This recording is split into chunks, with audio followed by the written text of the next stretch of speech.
جنوبی ہندوستان کی ریاست کرناٹک کے شمال میں واقع گلبرگہ شریف کو کون نہیں جانتا۔ بہمنی دور حکومت میں یہاں پر اسلامی طرز تعمیر کی کئی عمارتیں بنائی گئی ہیں، جن میں زیادہ تر عمارتوں پر گنبدیں دکھائی دیتے ہیں۔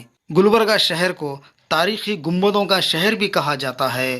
اس کی وجہ یہاں پر کئی بادشاہوں کے مقابر، اولیاء کرام کے آستانے اور کئی مساجد موجود ہیں۔ سب سے بڑی جو گنبد ہے یہاں پر درگاہ حضرت خواجہ بندہ نواز گیسو دراز کی ہے۔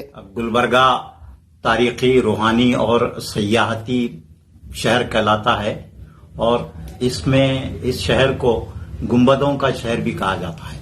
ایک انگریز سیاح جب یہاں سے گزر رہا تھا یا اس کا یہاں آنا ہوا تو اس نے اس شہر میں بے شمار گنبدیں دیکھنے کے بعد اس کو گلبرگہ کو انہوں نے گنبدوں کا شہر قرار دیا۔ اس کی وجہ یہ ہے کہ بہمنی دور میں یہاں پر اسلامی طرز تعمیر کی بہت ساری عمارتیں بنائی گئیں، جن میں زیادہ تر عمارتوں پر گنبدیں آپ کو دکھائی دیتی ہیں، اور اس کی وجہ یہی ہے کہ یہاں پر کئی بادشاہوں کے مقابر ہیں، اولیاء کرام کے آستانے ہیں اور پھر مساجد ہیں۔ اور سب سے بڑی گنبد جو ہے گلبرگہ میں وہ حضرت خواجہ بندہ نواز گیسو دراز رحمۃ اللہ علیہ کی ہے۔ گلبرگہ میں سلطنت بہمنیہ کے مقابر 7 گنبد 7 گنبد کے نام سے مشہور ہیں۔ بہمنی سلطنت کے بانی حسن گنگو بہمنی حضرت شیخ سراج الدین جنیدی رحمۃ اللہ علیہ سے بڑی عقیدت رکھتا تھا۔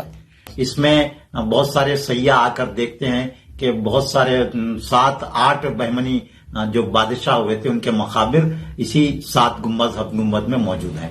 اس کے علاوہ اولیاء کرام کی گنبدوں میں حضرت شیخ سراج الدین جنیدی کی گنبد ہے، اور پھر حضرت لنگوٹ بند رحمۃ اللہ علیہ کا جو آستانہ ہے وہ 5 گنبد 25 کلش کے نام سے مشہور ہے۔ بانی گلبرگہ کہیے یا پھر بہمنی سلطنت کا بانی جو ہے حسن گنگو بہمنی کی گنبد بھی دیکھنے سے لائق رکھتی ہے۔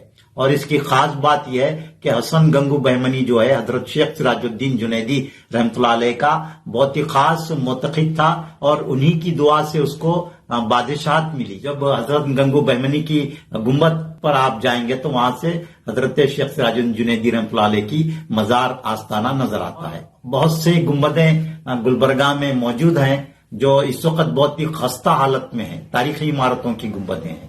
نہ آثار قدیمہ ان گنبدوں کی مرمت کی طرف توجہ دے رہا ہے، نہ خود مسلمانوں کی جانب سے ان گنبدوں کی نگہداشت تحفظ پر توجہ دی جا رہی ہے۔ گلبرگہ شہر یہ بہمنی سلطنت کا پائے تخت رہ چکا ہے۔ حسن گنگو بہمنی نے اس کی بنیاد ڈالی تھی 13ویں صدی میں، اور اسی وقت سے وہ جو ہے شہر کو خوبصورت بناتا رہا۔ یہاں اس نے مختلف تالاب بنائے، باغات لگوائے، قلعہ بنوایا، اور ساتھ ہی ساتھ کئی گنبدیں اس نے تعمیر کیے۔ آج گلبرگہ کو گنبدوں کے شہر سے تعبیر کیا جاتا ہے، سٹی آف ٹوم کے نام سے بھی اسے جانا جاتا ہے۔ جڑی تہذیب اس میں نظر آتی ہے۔ گلبرگہ بہمنی سلطنت کا پایہ تخت رہا ہے۔ یہاں کی گنبدوں کی طنز و تعمیر میں ایرانی نمونہ نظر آتا ہے، اس میں ملی جلی تہذیب نظر آتی ہے۔ لیکن یہاں پر ایسے کئی تاریخی گنبدیں ہیں جو خست حالی کے شکار ہیں۔ اس پر آثار قدیمہ کو توجہ دینے کے لیے مطالبہ کیا جا رہا ہے۔